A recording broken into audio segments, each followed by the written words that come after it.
Hello guys, welcome to our channel.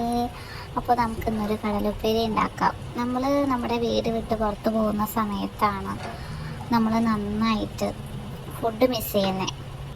അപ്പോൾ നമ്മൾ കടല സോക്ക് ചെയ്ത് വെച്ചിട്ടുണ്ട്. ഒരു 4-5 മണിക്കൂർ സോക്ക് ചെയ്ത് വെച്ചു. അത് കഴിഞ്ഞിട്ട് ഒരു കുക്കറിൽ കടലയും മഞ്ഞൾപ്പൊടിയും ഉപ്പും കൂടിയിട്ടിട്ട് ഒരു 4 വിസിലടിക്കുക.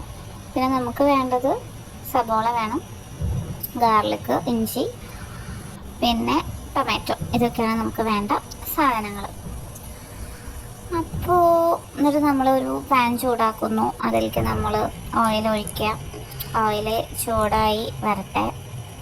അപ്പോൾ നമ്മളിവിടെ വന്നതിന് ശേഷം നന്നായിട്ട് മിസ് ചെയ്യുന്നുണ്ട്. നമ്മൾ താമസിക്കുന്ന സ്ഥലത്തൊരു ഇന്ത്യൻ റെസ്റ്റോറൻറ്റോ ഒരു കേരള ഫുഡ് കിട്ടാൻ ഒരു വഴിയില്ലാത്ത ഒരു സ്ഥലത്താണ് ജീവിക്കുന്നത്. അതുകൊണ്ട് തന്നെ നന്നായിട്ട്, പ്രത്യേകിച്ച് ബ്രേക്ക്ഫാസ്റ്റ് ഐറ്റംസ് ഒക്കെ നന്നായി മിക്സ് ചെയ്യുന്നുണ്ട്. നമ്മുടെ ഓയിൽ ചൂടായി വന്നു. നമ്മളതിലേക്ക് സബോള ഇട്ടു. സബോള ഇട്ടിട്ട് കുറച്ച് ഉപ്പിടണം. നമ്മൾ ആദ്യം തന്നെ കുക്കർ കടല വേവിക്കുന്ന സമയത്ത് നമ്മൾ കുറച്ച് ഉപ്പിട്ടിട്ടുണ്ടായിരുന്നു. അപ്പോൾ ഇത് പെട്ടെന്ന് വഴറ്റാൻ എന്ന് പറയില്ലേ, നമ്മൾ കുറച്ച് ഉപ്പിട്ട് കഴിഞ്ഞാൽ നന്നാവും. നമ്മൾ കുറച്ച് ഉപ്പൊക്കെ ഇട്ടിട്ട് നന്നായിട്ട് വഴറ്റണം.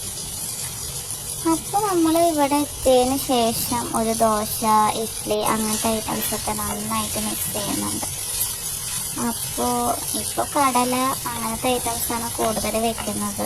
ചോറും വയ്ക്കും, ഒരു ഉപ്പേരിയും വയ്ക്കും, ചപ്പാത്തി, വെള്ളയപ്പത്തിൻ്റെ പൊടി വാങ്ങിയിട്ടുണ്ട്. അങ്ങനെ ഓരോ ബ്രേക്ക്ഫാസ്റ്റ് ഐറ്റംസ് അങ്ങനെയൊക്കെയാണ്.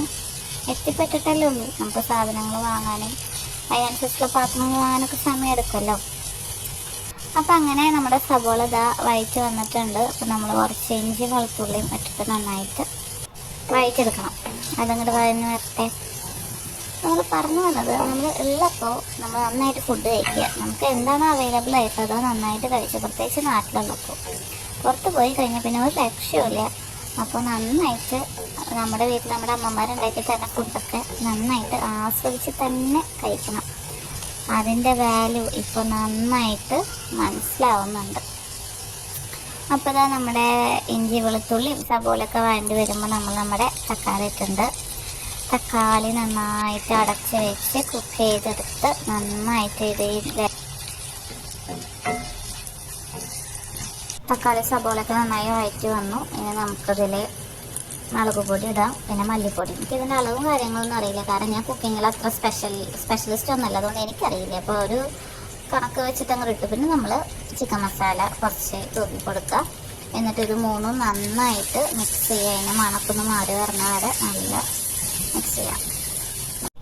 മിക്സായി വരുമ്പോൾ നമ്മൾ നമ്മുടെ വേവിച്ച് വെച്ച കടല ഞാൻ കുറച്ച് വെള്ളത്തോട് കൂടിയിട്ട് തന്നെയാണ് ഒഴിക്കുന്നത്. പിന്നെ അത് കുറച്ച് കുറുകി ടൈപ്പ് വരെ ആക്കാലോ എന്ന് വെച്ചിട്ട് ആ വേവിച്ച വെള്ളത്തിൽ തന്നെ കിടന്നിട്ട് ആവട്ടെ നന്നായിട്ട്.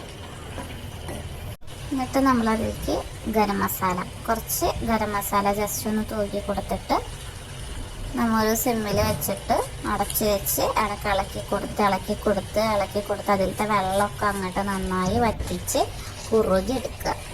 എനിക്ക് പൊതുവേ ഒരു കടലപ്പേരി, ഒരു തൈര് മുളകിട്ടത്, പിന്നെ നമ്മുടെ ഒരു അച്ചാർ, ഒരു പപ്പടം, അതൊക്കെ ഉണ്ടെങ്കിൽ ചോറ് പോകുന്ന ഒരാളാണ്. പൊതുവേ ചോറ് ഇഷ്ടമില്ല, പക്ഷെ ഇങ്ങനത്തെ എന്തെങ്കിലുമൊക്കെ ഒരു നേരമൊക്കെ ഒപ്പിച്ച് പോവും.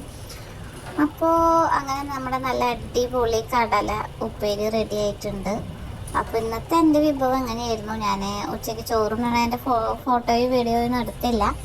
ഇതുപോലെ കടലപ്പേരി, അച്ചാറും, തൈര്, പച്ചമുളകും സബോളയും ഉപ്പൊക്കെ ഇട്ടിട്ട് തൈര് മുളകിട്ടതായിരുന്നു.